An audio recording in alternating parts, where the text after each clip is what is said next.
ટેકનોલોજીસનો stock ખાસ કરીને આજે જો HSBCએ જે મિડ કેપ આઈટી પરનો વ્યૂ આપ્યો છે એમાં ખાસ કરીને KPIT ટેકને તેમણે ડાઉનગ્રેડ કર્યું છે બાયથી હોલ્ડ પર, અને ટાર્ગેટ પણ એમણે અહીંયાથી ખાસ કરીને ઘટાડી દીધા છે. બ્રિજેશજી, જો KPIT ટેક એક સારી એવો બ્રેકઆઉટ બાદ આપણને તેજી જુલાઈ મહિનાની અંદર અહીંયા જોવા મળી હતી, ત્યારબાદ થોડું ઘણું પ્રોફિટ બુકિંગ પણ આવ્યું, પરંતુ થ્રુઆઉટ આપણે જોઈએ તો 1900નું એક લેવલ છે કે જે આ કાઉન્ટર માટે થોડુંક રેઝિસ્ટન્સ સાબિત થઈ રહ્યું છે. આજના દિવસે પણ જુઓ એ જ લેવલેથી આપણને થોડો ઘટાડો આવતો દેખાયો છે ઉપરના સ્તરેથી. કઈ રીતે તમે અત્યારે ખાસ જોઈ રહ્યા છો KPIT ટેકનોલોજીસને? તો નીરજભાઈ, અગર તમે ડેલી ચાર્ટ, વીકલી ચાર્ટ જો તો ફર્સ્ટ ઓફ ઓલ ટ્રેન્ડ મજબૂત છે. That is one point. No doubt what you have said is right કે તમારા 1900ની આસપાસ at least from 8th of July onwards આ લેવલ જો છે 1900 ઓર 1920નો જો બેન્ડ કહેવાય, we are not able to break that level, અને ત્યાંથી આમાં અગેન એન્ડ અગેન સપ્લાય આવે છે. બટ નીચેમાં એક પોઈન્ટ જો છે 1615થી 1700નો જો બેન્ડનો જો સપોર્ટ છે, that is still is bin intact. તો ટિલ 1615 બ્રેક નથી થયું, we can't say કે ટ્રેન્ડ તે અમારું ચેન્જ થયું છે. That is one point. So what I would be saying as a viewers, trend મજબૂત છે, ઇન્ડિકેશન નેગેટિવ નથી. નો ડાઉટ આ બધા તમારા બ્રોકિંગ હાઉસે આની બધાની ડિફરન્ટ કેલ્ક્યુલેશન છે. But chart wise, price chart wise મને તો લાગે છે કે કોઈ ઘટાડો આવે તમે તો ત્યાં બાય કરી શકો. અગર હું ઘટાડાની વાત કરું તો તમારું અગર આ સ્ટોક તમે 1800ની આસપાસ મળે તો ત્યાં બાય કરી શકો. 1650નો સ્ટોપ લોસ રાખીને ચાલો. And as I have sad કે 1900થી 1920નો જો બેન્ડનો રેઝિસ્ટન્સ છે, અગર આ ક્રોસ થયું then it is heading towards the level of 2150. તો ઘટાડા હવે તમે બાય કરી શકો, બટ સ્ટોપ લોસ જરૂર ધ્યાનમાં રાખો 1650.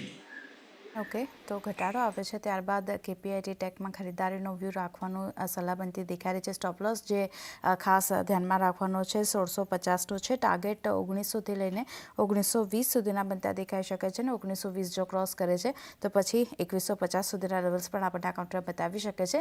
ફોકસ KPIT ટેક પર રાખવાનું રહેશે. પણ એ સાથે જ 3:15નો સમય થઈ ગયો છે. બ્રિજેશ, માર્કેટને જોતા ST, BTST ક્યાં ફોકસ કરી રહ્યા છો?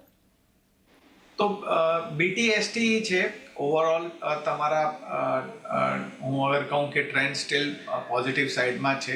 તો ફાઇનાન્સમાં બાઇંગ આવી છે, અને આમાં અગર તમે જો કે બંને સ્ટોક્સ REC એન્ડ PFCમાં બાઇંગ છે, તો આ પ્રમાણે I will go with PFC. PFCનો જો ચાર્ટ જો છે it is little bit stronger as compared to REC, but it doesn't mean કે ટ્રેન્ડ તમારું ચેન્જ થયું RECમાં પણ ટ્રેન્ડ પોઝિટિવ છે. તો PSEમાં 537ની ભાવમાં ટ્રેડ થાય છે, તો કરંટ ભાવે તમે બાય કરી શકો with the stop loss of 527 and play for the target of 550 to 530. બીજો જો કાઉન્ટર છે BTSTમાં, that is CESC. આ પણ અગર તમે જો આજના દિવસમાં ઓલરેડી 10% મૂવ થઈ ગયો છે, એન્ડ સ્ટીલ ટ્રેન્ડ પોઝિટિવ છે. વોલ્યુમ બ્રેકઆઉટ પણ આપ્યું છે. One can go for the BTST. તમારું 208ના આસપાસ ટ્રેડ થાય છે, તો 202નો એક સ્ટોપ લોસ રાખીને ચાલો, એન્ડ કરંટ ભાવે તમે બાય કરી શકો ફોર ધ ટાર્ગેટ ઓફ 220, 222. આ તો બે કાઉન્ટર થયા. And one more counter I would be just updating you કે તમે એક ટાટા એલેક્સીનો ચાર્ટ પણ જો કે આમાં પણ એક સરસ બાઇંગ આવી છે.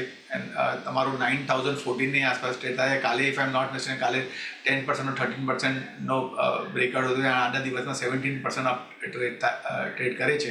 તો ઇમિડિયેટ આનો જો સપોર્ટ છે 8400ની આસપાસ આવે છે. અગર આ બ્રેક નથી થયું and it heading towards the level of 10,200, 10,250.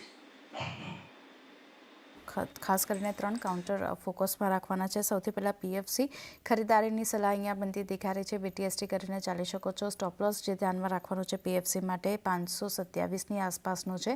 એક 527ની આસપાસનો સ્ટોપ લોસ તમે ધ્યાનમાં રાખી અને કારોબાર કરીને ચાલી શકો છો PFC માટે. બીજો કાઉન્ટર ખાસ કરીને CESCનું કાઉન્ટર છે. અહીંયા પણ તમે ખરીદારી કરીને ચાલો. સ્ટોપ લોસ 202ની આસપાસનો ધ્યાનમાં રાખવાનો છે, અને ટાર્ગેટ ખાસ કરીને CESC માટે 220, 222 સુધીના આપણને બનતા દેખાઈ શકે છે. અને ત્રીજું કાઉન્ટર જે છે ટાટા એલેક્સી, અહીંયા પણ તમે ખરીદારીનો વ્યૂ રાખીને ચાલી શકો છો. 8,400ની આસપાસનો સ્ટોપ લોસ ધ્યાનમાં રાખવાનો રહેશે. 10,250 સુધીના લેવલ્સ આપણને આ કાઉન્ટર બતાવી શકે છે. તો ખાસ ફોકસ ટાટા એલેક્સી પર પણ તમે રાખીને ચાલી શકો છો. તો 3 કાઉન્ટર ખાસ ફોકસમાં રાખવાના રહેશે. એ સાથે